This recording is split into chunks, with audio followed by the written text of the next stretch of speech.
In 2022, ships sat idle in dark harbors. Cargo containers stacked like monuments to trade that would never arrive. Bank accounts holding billions became unreachable overnight. A nation, regardless of its military, found itself cut off from the world economy. No bombs fell, no troops landed. The weapon was quieter than that. How can a piece of paper control nations without firing a shot? For most of human history, money was heavy. Gold coins, silver bars, things you could hold, weigh, count. If an empire wanted to dominate trade, it needed ships, soldiers, ports. Power required presence. A Spanish galleon couldn't enforce tribute in a harbor it couldn't reach. Trade moved slowly because money moved slowly. It crossed borders in chests, guarded by armed men. Each kingdom minted its own currency, trusted within its own walls. Beyond those walls, you needed something everyone believed in, usually gold. Gold doesn't care about kings. It doesn't pledge allegiance. A gold coin minted in Venice spent the same in Cairo. That neutrality made it trusted. But it also made it limited. You couldn't print gold. You couldn't move it instantly. And you definitely couldn't control the world with it unless you controlled the mines, the ships, and the roads in between. Then came 1945. Europe was ash and rubble. Factories destroyed, cities flattened. The infrastructure that had powered empires for centuries was gone. Japan smoldered.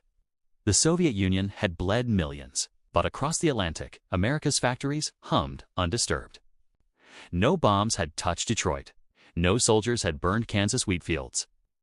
America entered the war late and emerged holding more than half the world's gold reserves. Not because it conquered, because everyone else had spent theirs surviving. The world needed to rebuild.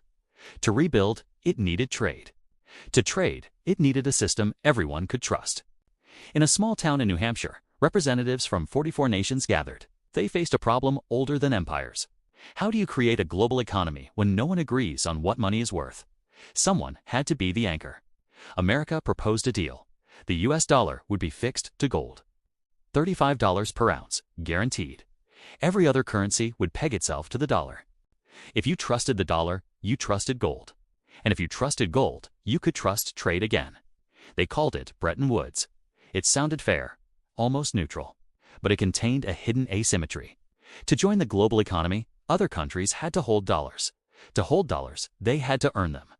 Through exports, through loans, through trade surpluses. The more they traded, the more dollars they needed. America, on the other hand, didn't need to earn anything.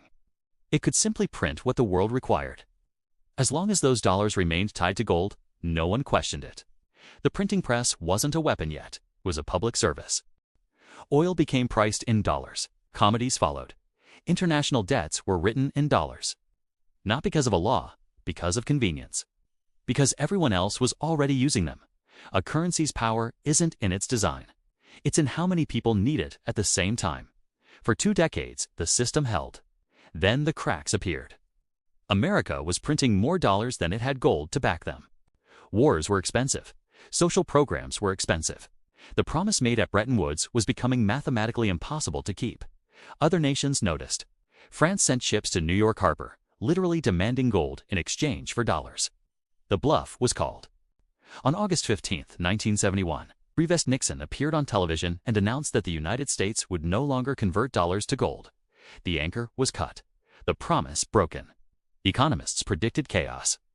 They predicted countries would abandon the dollar, return to gold, fragment into rival currency blocks. That's not what happened. The world kept using dollars. Not because they were backed by gold anymore, because they were backed by something harder to quantify. Inertia, infrastructure, habit.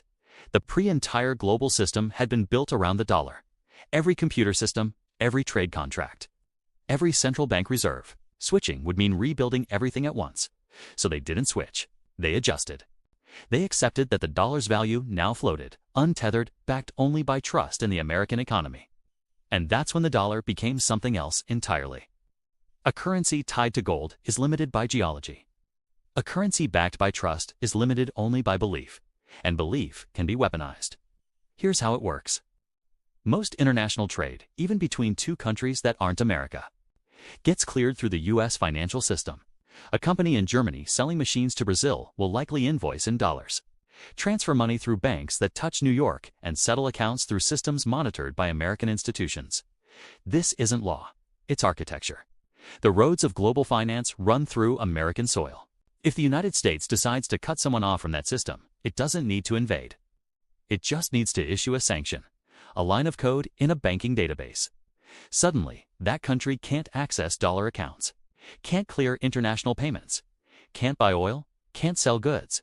The economy suffocates. Not because of a blockade, because of exclusion. This power exists nowhere else. The European Union has the euro, but most global reserves are still in dollars. China has the yuan, but most trade contracts aren't written in it. Russia has rubles, but try buying Brazilian coffee with them. The dollar isn't the best currency. It's the most connected. And in a networked world, connection is control. Think of it like language. If the whole world speaks English, you can refuse to translate for someone and they become silent in every room that matters. They can still speak their own language at home, but they can't join the conversation that decides things. No one planned it this way in 1944. Bretton Woods was designed to stabilize, not to dominate. But systems evolve.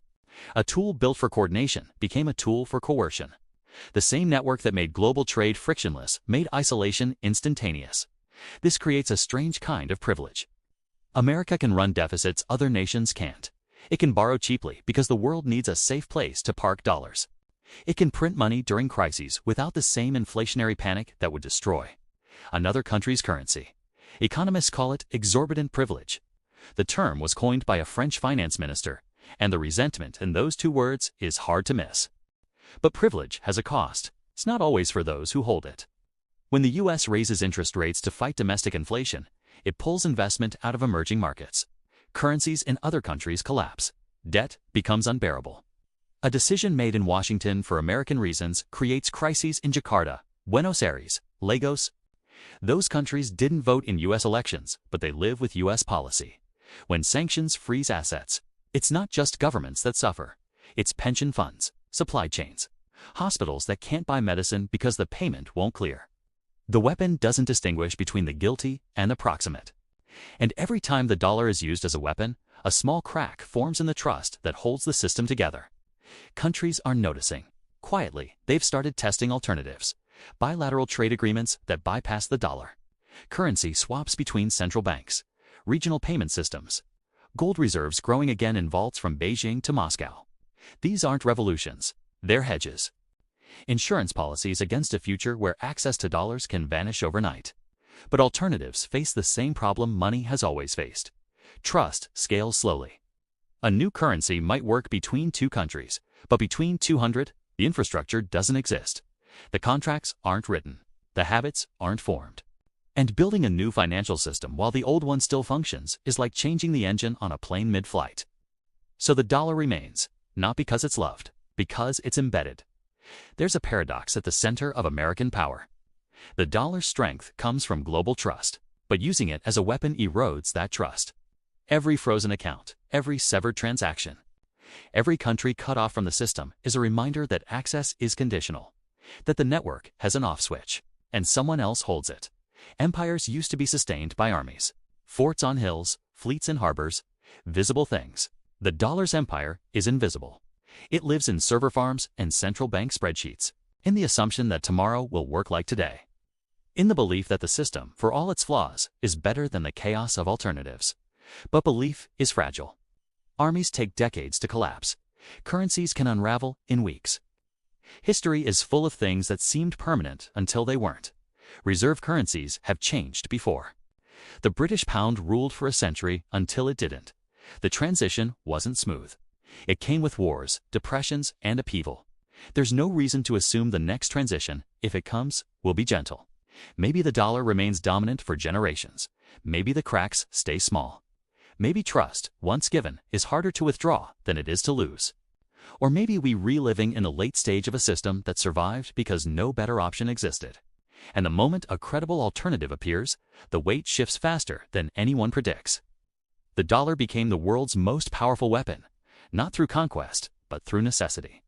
It filled a vacuum. It offered order.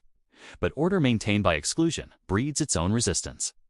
If belief built the dollar's power, what happens when belief fades?